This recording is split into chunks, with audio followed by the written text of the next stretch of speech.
같이 한번 더 기도하시고 말씀 생각해 보시겠습니다. 할렐루야. 우리 아버지 하나님, 이 아침 저희들을 강권적으로 이 자리로 불러 모으셨음을 다시 한번 감사를 드립니다. 하나님, 저희는 아무 자격이 없지만 주께서 놀라운 은혜를 베풀어 주심으로 이 아침 주의 전에 모였습니다. 참으로 원하오니 신령과 진정으로 영이신 하나님 앞에 온전한 예배를 드리게 하시고 하나님을 기쁘시게 해드리고 하나님께서 예비하신 놀라운 은혜를 입고 일어설 수 있는 복된 자리가 되게 해 주시옵소서. 이제 말씀을 듣는 시간이 되었습니다. 천지는 변해도 1.1획도 변함이 없는 진리의 말씀에 다시 한번 기쁨을 맛보게 하시고 꿀맛보다도 더 단맛을 느끼며 인생의 모든 문제를 해결받고 일어설 수 있는 복된 자리가 되게 해 주시옵소서. 온전히 주께 맡기기를 원하여서 예수 그리스도 이름으로 다시 한번 더 간절히 기도합나이다. 아멘.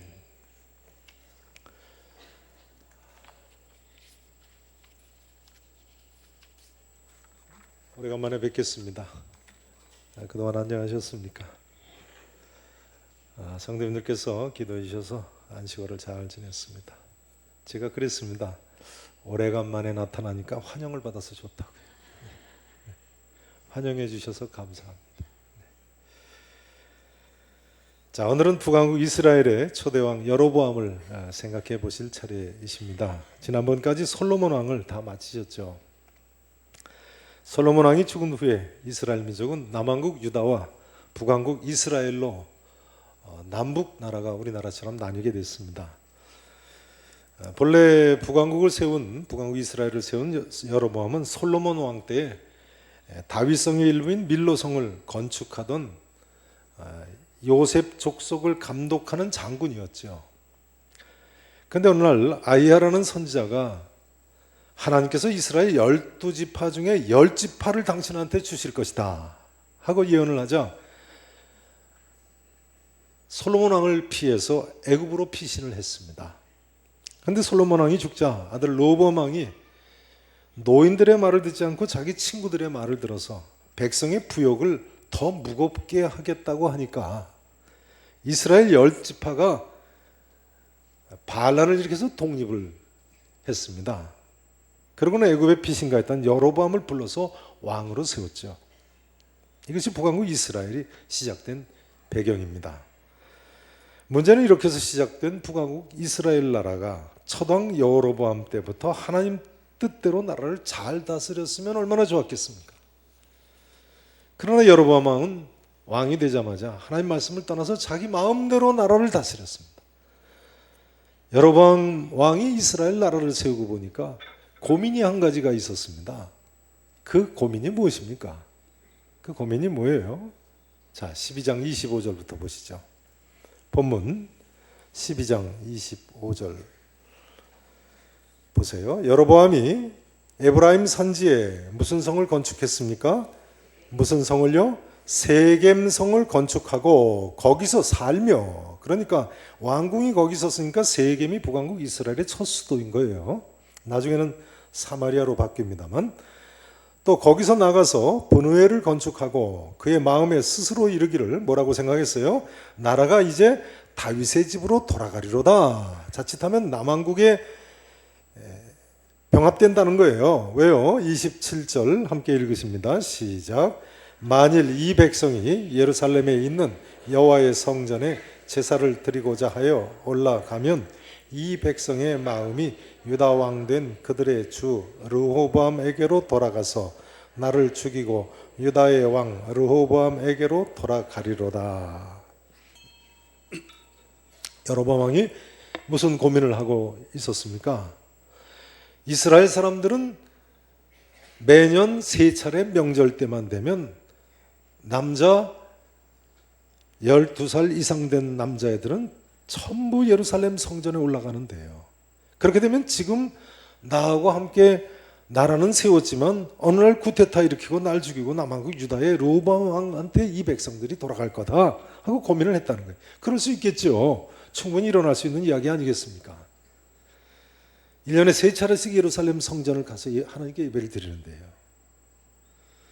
그러나 여러분, 일찍이 하나님께서 아히야스라는 선자를 통해서 10지파를 주시겠다고 약속하지 않으셨습니까? 그리고 이제 주셨는데 여로보암이 왜 이렇게 걱정이 많은 거예요? 꼭 누구 이야기 같습니까? 꼭 누구 이야기 같습니까? 네, 하나님의 약속을 받고도 믿음으로 살지 못하고 쉽게 걱정하고 쉽게 불안해하고 쉽게 고민하는 우리의 모습 같다고 생각하지는 않으십니까? 믿음이 부족한 사람은요, 꼭 근심, 걱정, 고민을 만들어서 합니다. 그리고 자기 방식대로 길을 찾다가 죄를 짓고 일을 그르치게 되어 있습니다.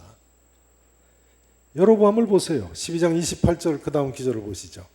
자, 28절 보시면요, 첫 두 단어가 무슨 단어입니까? 이에 계획하고, 이처럼 고민이 생기니까 이렇게 잔꾀를 냈다는 거예요. 어떻게 계획했습니까? 그 다음 보세요. 뭘 만들었다고요? 금송아지 2마리를 만들었어요. 황금으로 송아지 2마리를 만들어 가지고요, 무리에게 말하기를 너희가 다시는 예루살렘에 올라갈 것이 없도다.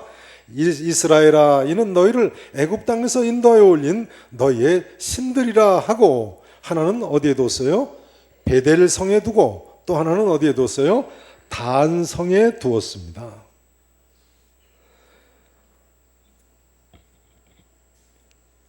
여로보암 장군이 애굽에 피신가 있었으니까요, 애굽에 있는 동안 하돌이라는 애굽의 송아지 신 숭배의 영향을 받은 것으로 보입니다. 마치 출애굽한 이스라엘 자손들이 시내 광야에서 금송아지 만든 것처럼 말이죠. 이렇게 황금 금송아지 우상을 만든 정도가 아니고요, 그 다음 31절에 보시면 레위 지파만이 제사장 지파가 될 수 있는데 보통 백성으로 제사장을 삼았어요. 또 32절에 보면 7월 15일 장막절 지키는 절기를 마음대로 8월 15일로 한 달 늦춰서 바꿔버렸어요. 여러분, 믿음이 부족한 사람은요, 항상 이처럼 마음에 평안이 없고 걱정만 하고 그러다 보니까 잘못된 일을 계획합니다. 그리고 그러다 보니까 죄 짓고 일을 그르치게 돼 있어요. 여로보암처럼 나뿐만이 아니라 아들, 딸, 자손까지도 못 살게 만드는 경우가 허다합니다. 그렇지 않습니까? 이후에 여로보암이 만든 이 황금 금송아지 우상이 북왕국 이스라엘 자손들을 못 살게 만들었어요. 성도 여러분, 다른 무엇보다도 우리의 믿음을 위해서 기도하시기 바랍니다. 부모가 잘못 믿으면요, 자기만이 아니라 아들, 딸, 후손들에게까지 다 영향을 미치는 거예요. 잘못된 영향. 사실 생각해 보면 여로보암 왕은 일국의 왕으로서 어쩔 수 없는 측면이 있습니다. 어쩔 수 없는 측면이 있어요. 남자들 12살만 되면 다 1년에 3차례씩이나 절기 지키러 예루살렘 성전에 가는데 독립국가가 유지가 되겠습니까? 그러나 하나님 말씀은요, 우리가 보기에 도저히 순종할 수 없는 것 같이 보여도 그대로 따르고 아멘하고 순종해야 되는 것입니다. 금송아지 만들고 레위지파 아닌 사람으로 마음대로 제사장 삼고 절기를 바꾸다니, 그건 아니죠. 믿음이 없는 사람들은 절대로 하나님 말씀에 그러니까 순종할 수가 없는 법입니다.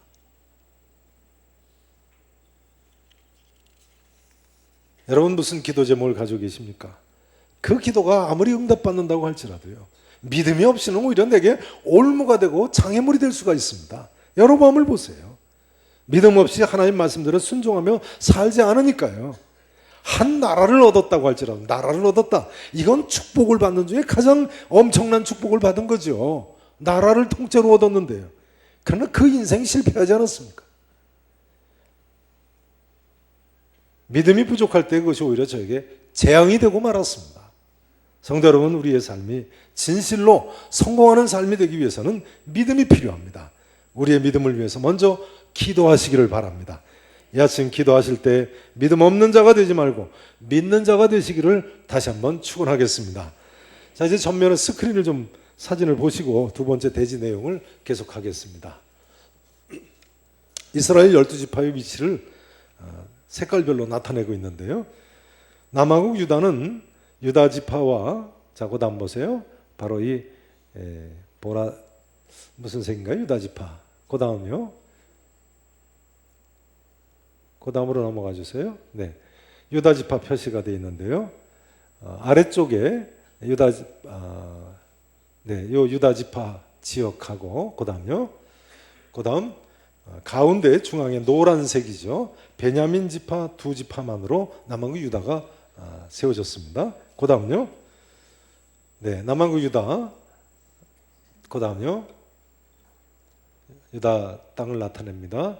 그다음 중앙에 연두색이 북쪽 10지파가 여로보암 장군과 독립해서 세운 이스라엘 나라입니다. 자, 그런데요. 그 중앙에 보세요. 에발산이 있어요. 그다음요. 그리고 그다음 바로 그 아래 그리심산이 붙어 있습니다. 이 두 산 사이가 노란색으로 그다음요. 세겜성. 세겜성은 물론 야곱 때부터 이스라엘 땅이었습니다만 여로보암 장군이 첫 수도로 삼은 성이 세겜성이죠. 자, 그리고 이제 금송아지를 만들어서 둔 그다음에 베델이 이스라엘 북왕국 이스라엘의 맨 남쪽에 빨간 점으로 있습니다. 그다음 이 베델과 또 그다음 다한은 가장 북쪽, 북왕국 이스라엘의 가장 북쪽이죠. 다한에 금송아지를 하나씩 만들어 놨다는 거예요. 그다음요. 자, 사진을 좀 보시죠. 오늘날 세겜성의 모습입니다. 오른쪽이 성경에 나오는 에발산이라는 산입니다. 여호수아 장군이 저주를 선포한 산이죠. 왼쪽의 산이 그리심산이라는 산입니다. 이 산에서는 축복을 선포했죠. 그리고 그 두 산 사이에 세겜성이 자리 잡고 있습니다. 보시듯이 그렇습니다. 그다음 보세요. 자, 에발산이 있고 남쪽으로는 그리심산이 있고 중앙에 세겜이 있어요. 그다음 왼쪽으로 사마리아로 올라가는데 사마리아는 바로 옆에 붙어 있어요. 나중에 수도가 되죠. 오늘날은 두 도시가 붙었어요. 사마리아하고 세겜하고 아랍의 도시죠. 그다음 아래쪽은 예루살렘으로 내려가는 길입니다. 자, 그런데요. 거기 사진에 보시면 오른쪽 아래 야곱의 우물이라고 파란색으로 되어 있죠. 요한복음 4장 6절에 보면 예수님 당시까지 세겜성에 야곱의 우물이라고 불리는 야곱이 팠던 사용하던 우물이 있었음을 알 수 있습니다. 그 다음요. 자, 오늘날 세겜성의 모습인데요. 빨간 동그라미가 3개가 표시되어 있는데 맨 왼쪽에 1번이죠. 1번은 고대 세겜성의 유적지입니다. 발굴지죠. 그 다음 중앙에 2번 조그만 동그라미는 요셉의 무덤으로 알려져 있는 지역입니다. 여호수아서 24장 32절에 보면 세겜성에 요셉의 무덤을 쓰죠. 그 다음요. 예, 아까 지도를 보여주세요. 그 다음 오른쪽 아래에 3번의 동그라미 보시면 이 부분이 야곱의 우물이 있는 자리입니다. 자, 오늘날은 이게 아랍 도시라서 성지 여행을 가신 분들도 이 지역을 가지 못합니다. 자, 그 다음 보세요.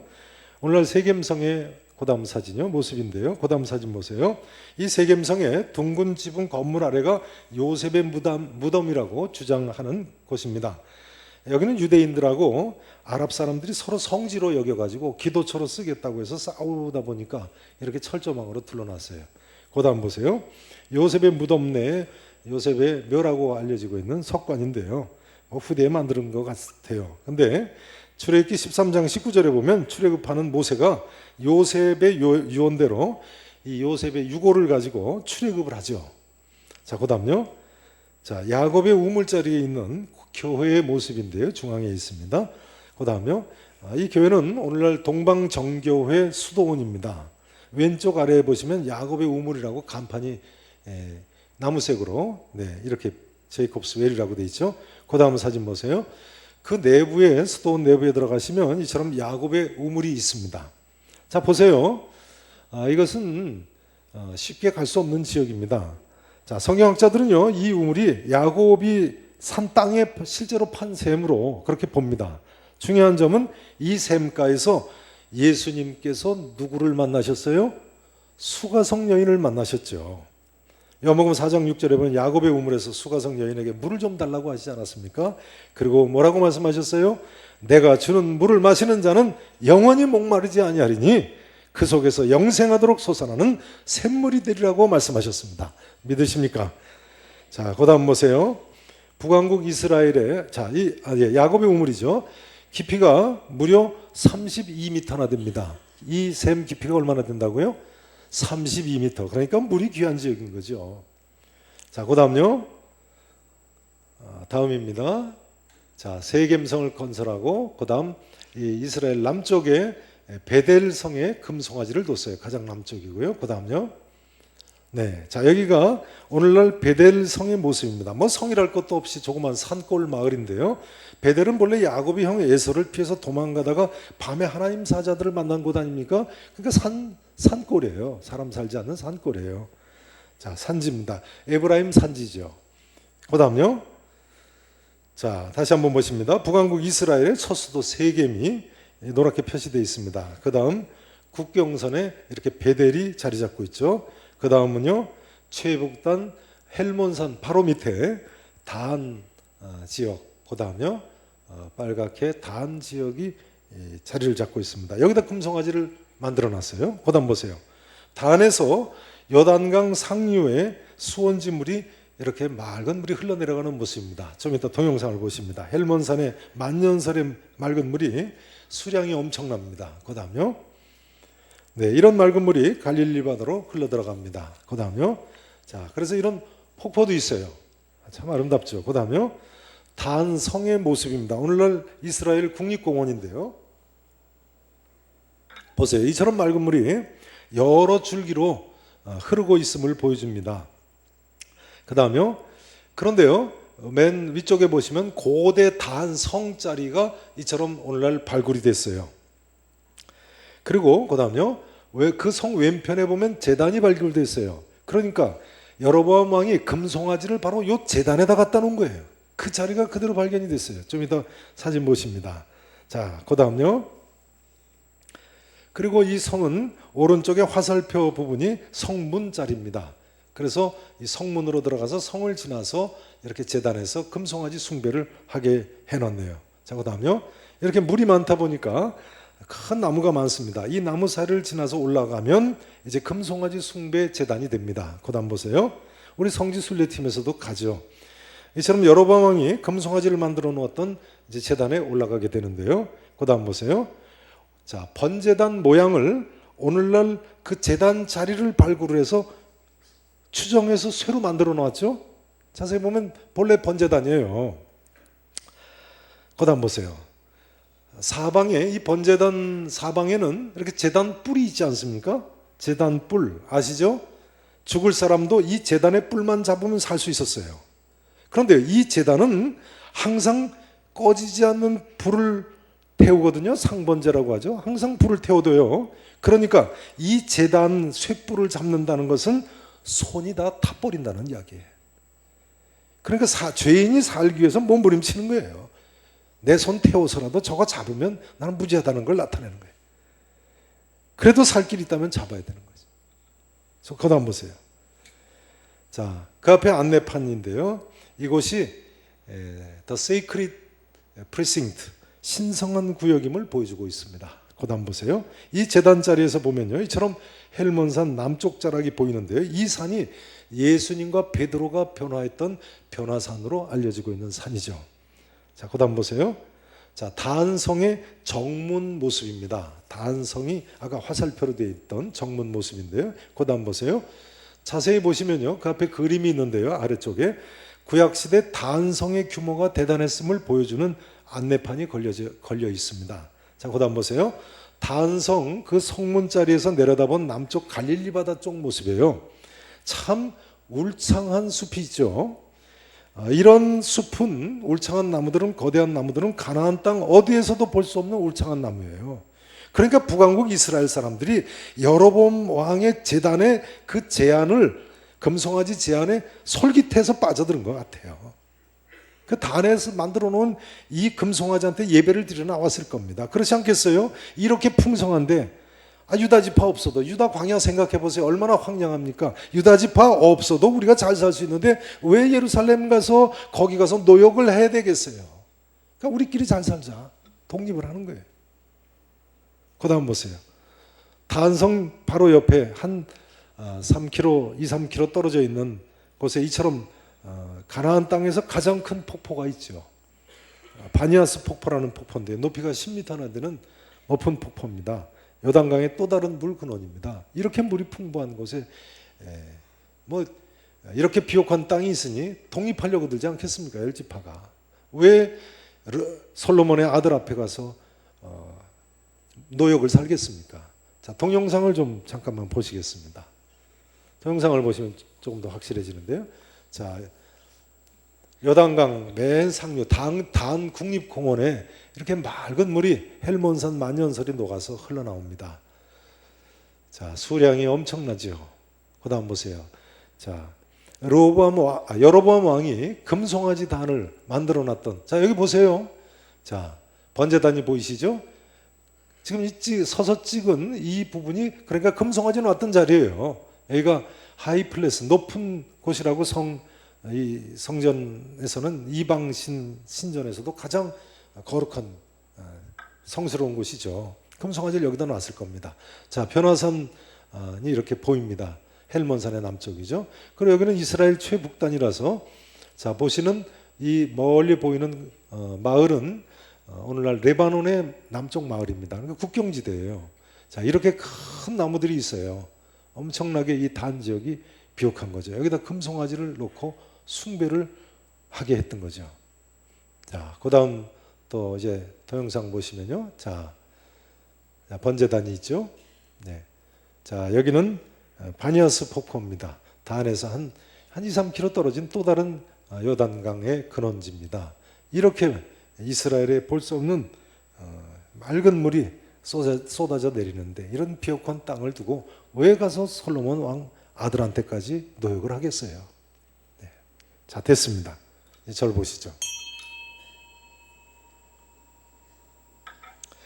이처럼 여로보암 왕이 단과 베델에 금송아지 우상을 만들어 놓았는데요.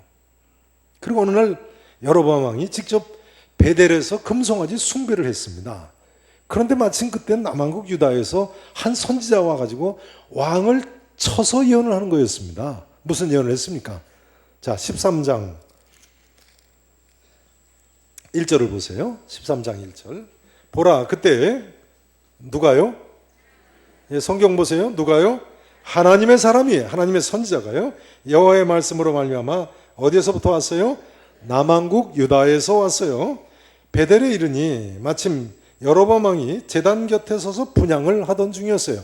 사실은 이것도 제사장만 하는데 이 여로보암 왕이 사실은 죽을 짓을 한 거죠. 그다음 보세요.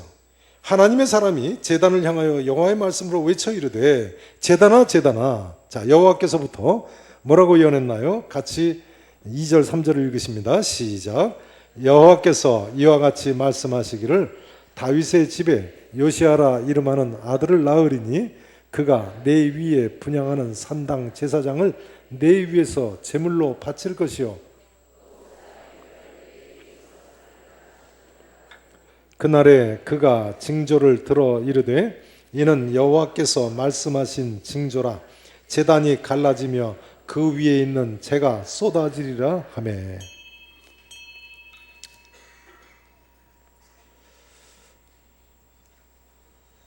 유다에서 온 선지자가 뭘 예언했습니까? 앞으로 다윗의 집에 남한국 유다에 요시아라고 하는 왕이 날 거라는 거예요. 그런데 그 왕이 내 위에 분향하는 산당 제사장을 내 위에 제물로 바칠 거다. 베델에 쳐들어와서 그 금송아지 숭배하는 제사장들을 다 죽이고 그 제단에서 제물로 바칠 거라는 거예요. 또 사람의 뼈를 내 위에 사르리라. 죽은 사람의 뼈를 그 제단에 불살라 가지고 그 제단을 훼손을 할 거라는 거예요.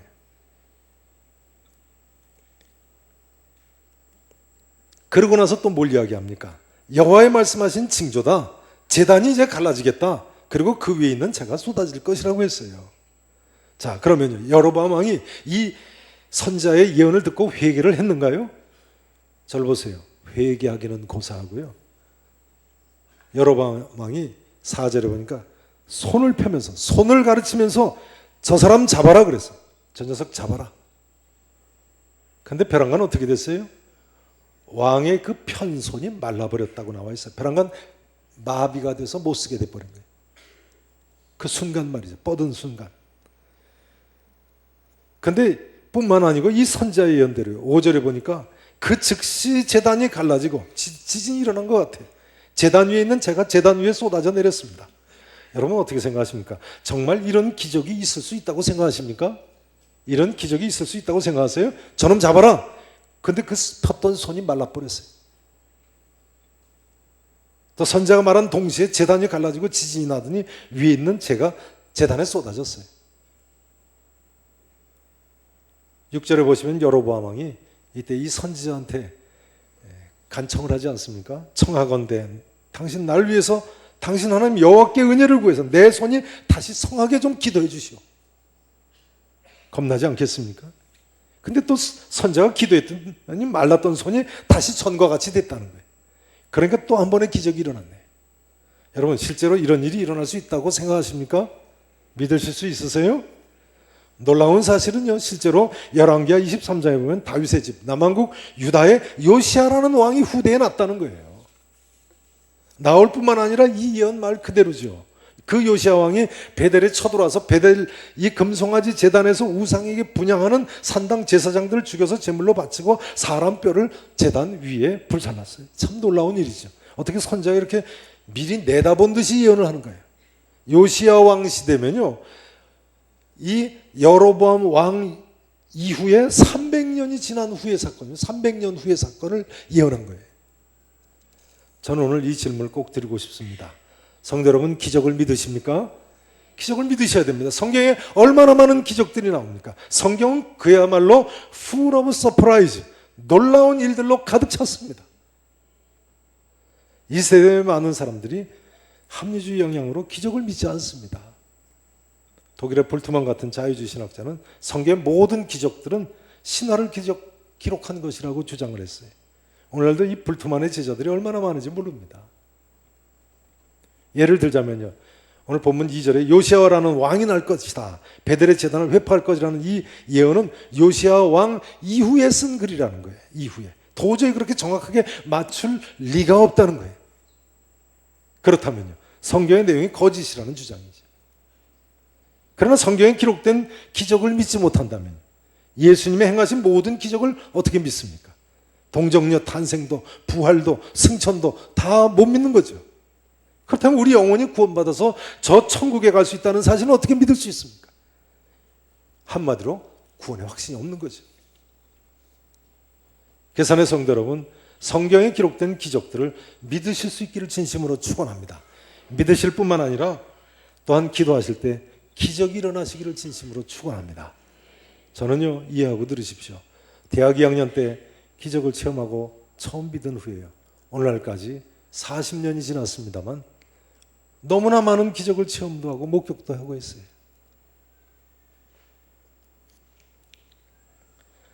대표적인 예 중에 하나가 전에 간증한 적이 있습니다만, 저희 큰누이인데, 저희 큰누이는 36년 만에 정신 이상에서 노인받았어요.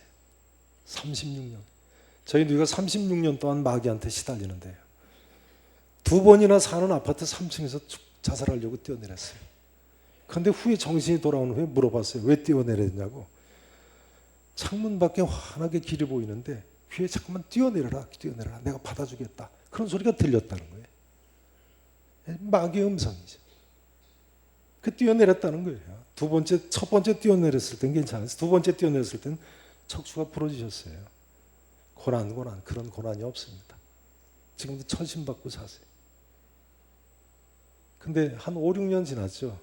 어느 한순간에 귀신이 떠나고 나갔어요. 참, 저희 아버지가 큰누이 때문에 평생에 기도를 하셨는데, 장로님이시잖아요. 평생에 기도를 하셨는데 병원에 입원하셨는데 치매가 오셨어요. 제가 기도했어요. 하나님, 우리 아버지가 누이가 나으신 거를 좀 보고 돌아가시게 해주십시오. 근데 치매도 낫더라고요. 치매가 한 3년간 정신이 없으셨는데 그 뒤로 한 3년간 정신이 다시 돌아오셨어요. 누이가 저희 아버님을 병 간호를 하고 그렇게 효도를 다할 수 없어요. 저희 어머니도 지금 저희 누이가 돌보고 계세요. 그렇게 행복하실 수가 없어요. 믿어지세요? 그러고 보니까 우리 아버지가 평생에 괜히 걱정하신 거예요. 근데 어제 저한테 저희 누이가 벼랑간 전화를 했어요. 내일 너희 교회 주일 예배 좀 드리러 갔으면 좋겠다고.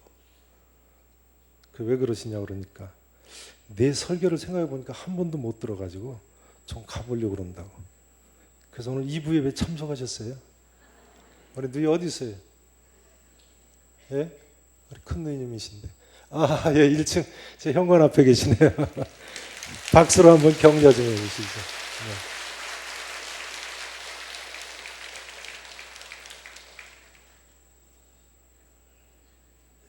여러분 목회를 하다 보면요 얼마나 많은 기적이 일어나는데요. 언젠가 한번 책으로 쓸까도 생각을 합니다. 기대하세요. 성도 여러분, 이런 기적이 여러분의 것이 되시기를 진심으로 축원합니다. 기도하실 때 병든이가 병고침 받고 죄인이 회개하여 새 삶을 살게 되고 아멘 하세요.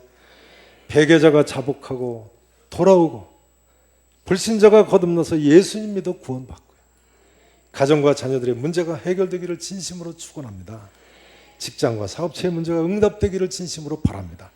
이런 기적이 우리 교회 교우들 가운데 많이 일어나는 것을 한 사람의 목사로서 진심으로 바란다는 것이 저의 솔직한 심정입니다. 이제 중요한 점은 이것입니다. 여로보암 왕은 이처럼 큰 기적을 체험했음에도 불구하고 돌이키고 하나님 말씀대로 순종해서 살지 않았다는 거예요. 앞서 말씀드린 대로 한 나라 독립을 유지하기 위해서는 불가피한 점도 있죠. 나라 꼴이 되겠습니까? 그러면. 그러나 돌이키지 않고 금송아지 우상 숭배를 계속했다. 하나님을 엉터리로 섬긴 것. 결과적으로 어떻게 됐습니까? 자, 역대하 13장 3절을 보세요. 역대하 13장 3절.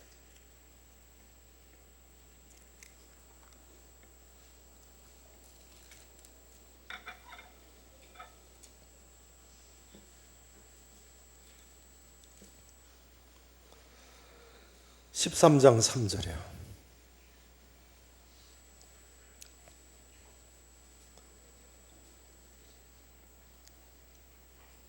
671페이지입니다. 구약성경 주보에 나와 있죠. 구약성경 671페이지 3절 보세요. 아비야는 싸움에 용감한 몇만 명을 택했어요. 40만 대군을 거느리고. 아비야는 남한국 유다의 르호보암 왕의 아들입니다. 2대 왕, 남한국 유다의 2대 왕 아비야가요 40만 대군을 거느리고 북쪽으로 쳐들어왔어요. 보세요. 싸움을 준비하였고, 여로보암은 북왕국 이스라엘의 초대 왕이죠. 여로보암은 큰 용사 몇만 명을 택했어요. 80만 명을 택하여 그와 대진을 했어요. 자, 40만 대 80만 전쟁이 일어났어요. 이 싸움에서 누가 이겼을까요? 80만이 이길까요? 40만이 이길까요? 여로보암이 이길까요? 하나님 잘못 섬기면요 갑절의 전력을 가지고 싸워도 소용없습니다. 80만 대군을 동원해도 다 소용없어요. 자, 19절을 보시죠. 역대하 13장 19절을 보세요.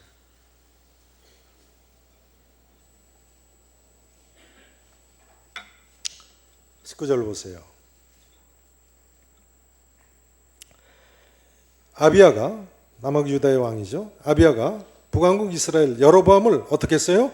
쫓아갔어요. 추격하는 거예요. 이제 북왕국 여로보암이 지게 생겼어요. 쫓아가서 그의 성읍들을 빼앗았어요. 그런데 빼앗은 성읍 중에 첫 번째 성이 곧 어느 성이라고요?